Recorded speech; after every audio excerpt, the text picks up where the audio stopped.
자, 2학년 여러분 안녕하세요. 오늘은 244페이지 스스로 확인하기 함께 풀어보도록 하겠습니다. 1번부터 볼게요. 주사위 한 개를 던질 때 다음을 구하시오. 1 이상의 눈이 나올 확률을 구하라고 합니다. 주사위는 1부터 6까지 쓰여져 있습니다. 그쵸? 그래서 반드시 1 이상의 눈이 나오죠. 우리 앞에서 반드시 일어나는 확률은 뭐라고 했죠? 네, 1이라고 했죠. 그래서 반드시 일어나는 확률은 1이라고 쓰면 되겠습니다. 2 이상 6 이하의 눈이 나올 확률을 구하시오. 주사위 전체는 6개의 눈이 있습니다. 6분의 2 이상 6 이하는 모두 5개죠. 그래서 6분의 5라고 말할 수 있겠죠. 7 이상의 눈이 나올 확률은 주사위는 7 이상의 눈은 절대로 나오지 않아요. 절대로 나타날 수 없는 확률, 절대로 일어나지 않는 확률은 0입니다. 그래서 0이라고 쓰면 되겠습니다. 2번으로 가보도록 할게요. 그림과 같이 서로 구분되지 않는 3개 컵 중에서 2개에는 꿀물이 담겨 있습니다. 2개에는 꿀물, 그리고 1개에는 유자차가 담겨져 있습니다. 임의로 선생님이 기재를 했습니다. 3개 컵 중 하나를 임의로 택할 때 다음을 구하시오. 1번 꿀물이 담긴 컵을 택할 확률입니다. 모든 컵 3개죠. 그쵸? 전체 3개 컵 중에서 꿀물은 2개가 들어있습니다. 그래서 3분의 2라고 할 수 있겠고요. 보리차가 담긴 컵을 택할 확률은 모든 컵 3개 중에서 보리차는 없어요. 그래서 3분의 0 해서 0. 그래서 절대로 일어나지 않을 확률 0이 되겠습니다. 자, 3번 지은이네 반 학생들은 모두 30명이고 그 중에서 안경을 쓰고 있는 학생은 13명이다. 지은이네 반 학생들 중에서 한 명을 임의로 뽑을 때 안경을 쓰고 있지 않는 학생을 뽑을 확률을 구하시오. 지은이네 반 학생 전체 학생 수가 30명입니다. 안경을 쓴 학생이 13명이면 안경을 쓰지 않은 학생은 30명 중에서 13명을 제외한 나머지가 안경을 쓰고 있지 않겠죠. 그래서 우리는 전체 1에서 안경을 쓴 학생을 뽑을 확률을 빼줄게요. 전체 30명 중에서 안경을 쓴 학생은 13명이죠. 빼면 뭐가 나올까요? 안경을 쓰고 있지 않은 학생을 뽑을 확률이 나올 수 있겠습니다. 그래서 30분의 17로 구할 수 있겠죠. 4번 1부터 20까지 자연수가 하나씩 적힌 20장의 카드 중에서 한 장의 카드를 임의로 뽑을 때 다음을 구하시오. 1번 소수가 적힌 카드를 뽑을 확률입니다. 그러면 우리 20개의 카드 중에서 소수인 것을 한번 찾아보도록 하겠습니다. 소수 2부터 2, 3, 5, 7, 11, 13, 17, 19 모두 몇 개인가요? 네, 8개네요. 소수가 8개 있습니다. 그쵸? 자, 그러면 우리 소수가 적힌 카드를 뽑을 확률 구할 수 있겠죠? 전체의 경우의 수 20장 카드 중에서 소수가 적힌 카드는 8개입니다. 그래서 20분의 8로 구할 수 있고요. 약분하면은 5분의 2가 되겠죠. 그래서 첫 번째는 5분의 2로 구할 수 있습니다. 두 번째, 소수가 아닌 수가 적힌 카드를 뽑을 확률입니다. 자, 우리 1부터 20까지 자연수 중에서 소수를 제외하면 나머지는 소수가 아닙니다. 그럼 소수가 아닌 거를 일일이 써서 몇 개인지 찾아야 하나요? 아니죠. 어떻게 구하면 되나요? 1에서 뭘 빼면 되나요? 소수가 적힌 카드를 뽑을 확률을 빼면 소수가 적힌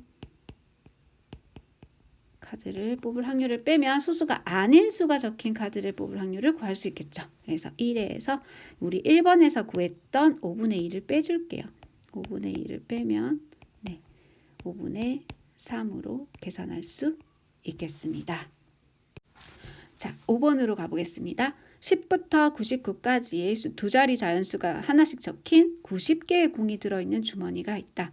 이 주머니에서 공 1개를 임의로 꺼낼 때 23, 90과 같이 1을 포함하지 않는 수가 적힌 공을 꺼낼 확률을 구하시오. 자, 이것도 어떻게 해야 될까요? 1을 포함하지 않는 수는 엄청 많을 거라고 예상되는데요. 23, 90, 27, 35 엄청 많을 것 같습니다. 그럼 이것도 얘들아 1에서 전체 확률 1에서 뭘 빼는 게 좋을까요? 1을 포함하는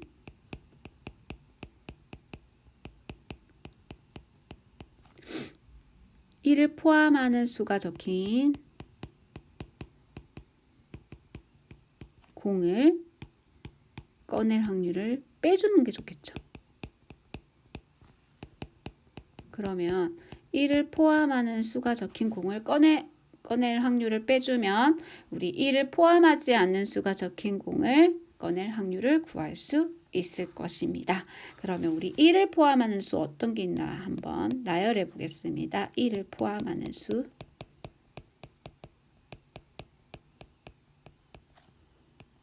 뭐가 있을까요? 1을 포함하는 수는 10의 자리가 1인 거 10, 그쵸? 10부터 시작하죠. 11, 12부터 점점점 몇 가지 있어요? 19까지. 일단 10개가 있네요. 살펴볼게요. 10개. 자, 그리고 1의 자리가 또 1인 게 있겠죠. 21, 10일은 여기서 했으니까 21, 31, 41, 점점점 어디까지 있을까요? 네, 90일까지. 몇 개 있나요? 20일에서 90일이니까 8개가 있겠죠. 그래서 1을 포함하는 수는 10개 더하기 8개 해서 총 18개가 있습니다. 됐나요? 1을 포함하는 수가 적힌 공은 18개 있어요. 전체 90개 중에서. 그러면 우리 확률 구해 볼게요. 1에서 전체 90개 공 중에서 1을 포함하는 수인 18개, 90분의 18을 빼줄게요. 자, 우리 뭘로 약분할까요? 9로 약분할까요? 9, 28, 9, 1은 9, 0. 또 2로 약분되죠. 2, 1은 2, 2, 50. 1에서 5분의 1을 빼서 5분의 4로 구할 수 있겠습니다. 자, 6번 창의융합 문제입니다. 혜정이네 가족은 8월 1일부터 8월 7일까지의 기간 중에서 4일 동안 여행을 갈 예정이고 민수네 가족은 8월 3일부터 8월 7일까지 기간 중 3일 동안 여행을 갈 예정입니다. 두 가족 모두 여행 가는 날을 임의로 정한다고 할 때 두 가족의 여행 날짜가 하루 이상 겹치게 될 확률을 구하시오. 하루 이상 겹치게 될 확률을 구하시오라고 하면 하루 겹칠 경우, 이틀이 겹칠 경우, 3일 겹칠 경우 모두 구해서 우리 다 더해줘야 되거든요. 그러면 이런 경우에는 어떻게 하는 게 좋을까요? 전체 확률 1에서 뭘 빼주는 게 좋을까요? 겹치지 않을 확률. 하루도 겹치지 않을 확률. 그러니까 두 가족 모두 여행 일정이 겹치지 않을 확률을 빼는 게 더 쉽게 구할 수 있겠죠. 네, 이렇게 한번 생각하고 우리 문제를 풀어보도록 할게요. 자, 옆에 선생님이 표를 하나 그렸는데요. 조금 이해하기 쉽게 표를 그렸습니다. 혜정이네 가족은 8월 1일부터 8월 7일까지 중에서 자, 어느 날짜든 상관없이 4일을 갈 거고요. 민수네 가족은 8월 3일부터 8월 7일까지 이 기간 중에서 어느 날짜 상관없이 3일을 갈 겁니다. 그러면 일단 혜정이 가족이 가게 될 날짜들의 경우의 수를 한번 구해 볼게요. 혜정이 가족은 8월 1일부터 8월 4일까지 이렇게 4일을 갈 수 있고요. 첫 번째. 두 번째, 2일부터 시작해서 5일까지. 3일부터 시작해서 6일까지 갈 수도 있고 4일에서 7일까지 갈 수 있죠. 총 몇 가지인가요? 네, 4가지. 혜정이 가족이 여행을 갈 경우의 수는 4가지가 나옵니다. 민수네 가족은 8월 3일부터 갈게요. 8월 3일부터 가서 우리 3일 동안 갈 거니까 첫날에 먼저 가면 이렇게 가는 경우 한 가지, 그리고 4일부터 6일까지 갈 경우 두 가지, 5일에서 7일까지 갈 경우 세 가지, 이렇게 세 가지가 있죠. 됐나요? 그러면 전체 경우의 수 n은 어떻게 구할 수 있죠? 혜정이네 가족이 갈 경우의 수 곱하기 민수네 가족이 갈 경우의 수 해서 전체 경우의 수는 12가지가 나옵니다. 됐나요? 그러면 우리 겹치지 않게 가는 경우 한번 따져볼까요? 어떻게 가야 겹치지 않을까요? 혜정이네 가족이 먼저 출발할게요. 1일에서 검정색이라 잘 안 보이나요? 1일에서 4일까지 딱 갔어요. 혜정이네 가족이 1일에서 4일까지 갔습니다. 흰색으로 다시 한번 이렇게 잘 보이죠? 1일에서 4일까지 갔습니다. 그리고 민수네 가족이 어떻게 가야 겹치지 않을까요? 네, 5일부터 출발하면 겹치지 않겠죠. 5, 6, 7 그죠? 이 한 가지 방법밖에 없죠. 다른 방법 있나요? 없어요. 그쵸? 다른 방법은 다 겹치게 됩니다. 그죠? 그래서 혜정이네 가족이 1일부터 4일까지 다녀오고 민수네 가족이 5일부터 7일까지 다녀오면 두 가족이 날짜가 겹치지 않겠죠. 겹치지 않는 사건 A는 몇 가지가 있나요? 한 가지가 있죠. 겹치지 않는 방법 한 가지. 근데 문제에서는 하루 이상 겹치게 될 확률을 구하라고 했으니까 전체 1에서 12분의 뭘 빼면 돼요? 1을 빼서 구하면 되겠죠. 그래서 우리 구하고자 하는 확률은 12분의 11로 정리할 수 있겠습니다. 자, 다음은요. 확률에 대한 수학적인 연구는 게임 상황에서 발생한 문제로부터 시작되었다고 합니다. 우리 잠시 동영상 시청하고 문제 하나 풀고 넘어가도록 하겠습니다. 편지 한 통에서 시작된 확률 이론의 역사 이야기입니다. 어느 날 수학자 파스칼은 편지 한 통을 받습니다. 발신인은 드메레, 평소 도박을 좋아하던 친구였죠. 아니나 다를까 그 내용도 도박에 관한 문제였습니다.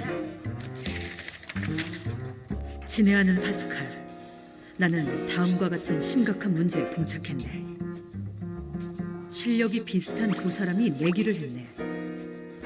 먼저 3번 이긴 사람이 64피스톨을 가지기로 했는데 A가 2번 이기고 B가 1번 이긴 상태에서 시합이 중단됐네.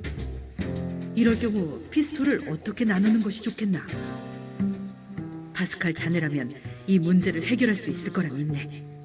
성의껏 대답해주기 바라네. 파스칼은 친구를 위해 당시 최고의 수학자라 불렸던 페르마와 머리를 맞댑니다. 그리고 이 문제를 해결하는 과정에서 확률 이론이 시작됩니다. 앞에 게임이 전개될 수 있는 가능한 모든 경우를 생각해 볼까요? 자, 여기서 우리 A가 이길 확률 한번 구해보도록 할까요? A가 다음번 경기에서 이길 확률 구해보도록 하겠습니다. A가 이길 확률.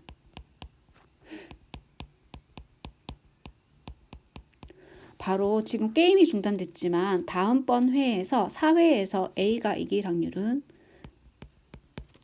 4회에서 A가 이길 확률은 이긴다 아니면 진다죠. 그래서 2분의 1입니다. 그죠? 그리고 4회에서 A가 질 수도 있어요. 4회에서 A가 지고 A가 만약에 져요. 지면은 5회에서 이겨야 되죠. 5회에서 이긴다. 네.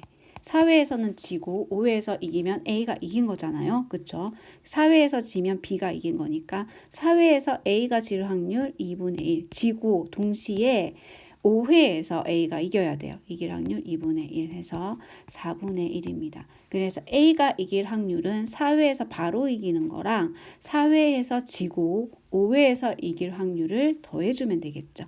2분의 1 더하기 4분의 1 해서 4분의 3이 되겠습니다. A가 이길 확률은 4분의 3이고요.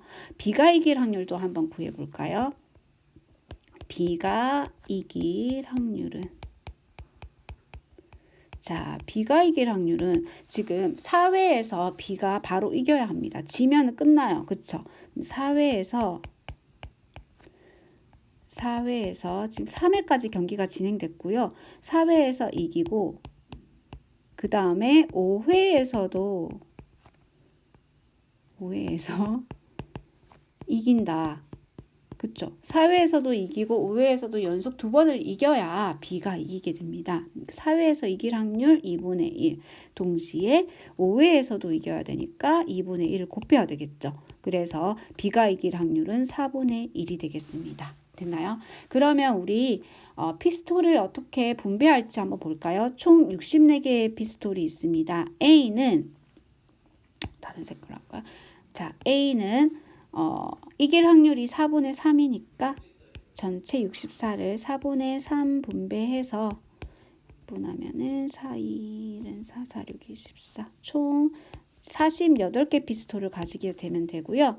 B는 64개 중에서 이길 확률이 4분의 1이므로 4분의 1을 곱해서 16개 피스톨을 나눠 가지면 좋겠습니다. 이렇게 파스칼이 해결을 했다고 합니다. 이 이론으로 우리 확률 이론이 좀 더 발전됐고요. 네, 여러분도 한번 재밌죠? 이 게임에서 어떻게 중단된 이 게임에서 피스톨을 나눠 가질까?